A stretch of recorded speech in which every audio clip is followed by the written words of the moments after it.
N'oubliez pas de soutenir et de vous abonner à la page Eco News Insight pour recevoir toutes les nouveautés.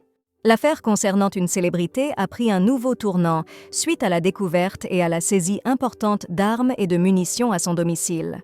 Il y a quelques années, après s'être séparé de nombre de ses armes, il avait partagé ses pensées lors d'un entretien qui aujourd'hui prend une signification particulière. Ce personnage public, reconnu pour son amour du cinéma, avait également une grande affection pour les armes à feu. Récemment, 72 armes à feu et plus de 3000 munitions ont été trouvées chez lui, entraînant l'ouverture d'une enquête officielle. En France, bien que la possession d'armes soit autorisée, elle est strictement réglementée. Le procureur a souligné que l'individu en question ne disposait d'aucune autorisation officielle pour la possession d'armes à feu.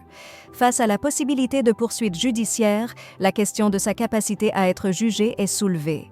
Ce débat survient alors que sa famille est divisée concernant son état de santé, d'autant plus qu'il semble ne plus suivre le traitement prescrit pour sa condition médicale sérieuse. En 2014, Alain Delon a choisi de vendre une partie de sa vaste collection d'armes lors d'une vente aux enchères. Cette collection comprenait des pièces remarquables comme son revolver du film Soleil Rouge et une Winchester, un présent de Steve McQueen lié à la série Au nom de la loi. L'importance de cette collection ne réside pas dans sa nature, mais plutôt dans l'intérêt profond que Delon porte à ce domaine.